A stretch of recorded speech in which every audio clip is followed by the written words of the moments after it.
de calcular, lo comparo con este criterio y lo comparo con el empaque que seleccioné. Si cumple estas condiciones, perfecto. El empaque me sirve, la caída de presión es razonable, el diámetro lo puedo utilizar, se acabó la iteración. Si no funciona, simplemente vuelvo a seleccionar un empaque y vuelvo a hacer todo este proceso de iteración. Hay otro método, que es el que voy a detallar en los próximos 6 minutos que nos queda de clase, ¿ok? Que es el método basado en un porcentaje de inundación. Fíjense que es un método similar en términos de equivalencia al que utilizábamos en columnas de plato. Ahora decimos, bueno, vamos a fijar un porcentaje de la velocidad de inundación. Vuelvo a la otra diapositiva, ¿ok? Vuelvo a esa diapositiva al igual que veíamos la de los regímenes hidráulicos en plato. Entonces, ¿qué estamos haciendo en el segundo método? Que para esta velocidad, recuerden que en este caso ahora la velocidad de gas la tengo aquí abajo, ¿ok? La velocidad de inundación voy a fijar una zona. Es que es difícil, está muy pequeño esto. Déjenme. Vamos a ver si. Entonces, lo que voy a fijar es una zona, es decir, voy a decir, no.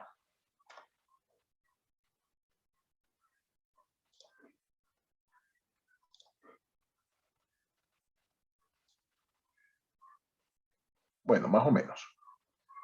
Entonces, lo que estamos haciendo es esto. Conocida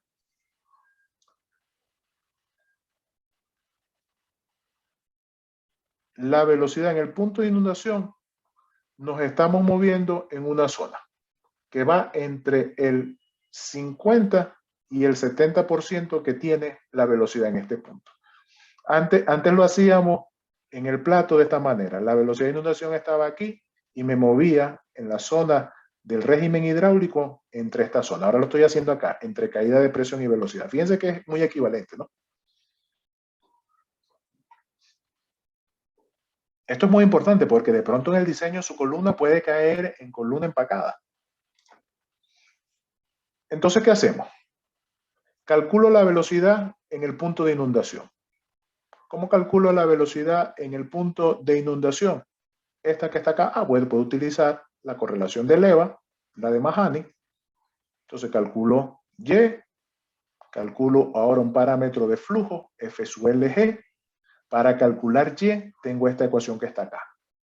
¿Qué necesito de esta ecuación? Un parámetro FP y dos funciones, una para la densidad del líquido y otra para la densidad y para la viscosidad del líquido. ¿Okay? ¿De dónde salen esas ecuaciones? Fíjense, una serie de ecuaciones que vamos a ir correlacionando.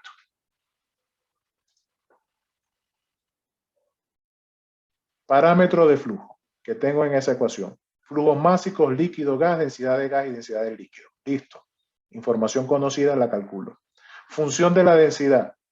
Una función de la densidad del agua y la densidad del líquido a las condiciones a las cuales estoy diseñando. Listo. Conozco esta función, este valor.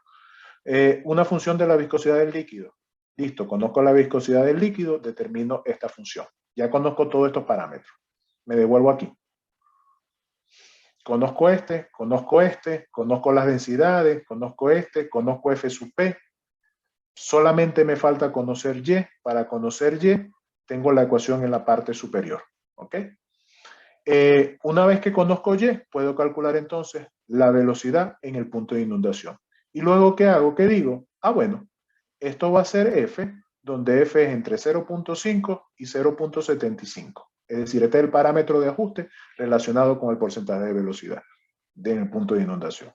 Fijo el valor que tengo de F, como vemos acá, la fracción, típicamente, entre 0 y 0.75, y tengo el diámetro de la columna. Entonces es un procedimiento más directo, ¿no? Utilizar esto para calcular lo que es el diámetro como tal de la columna. Bastante simple. Bueno,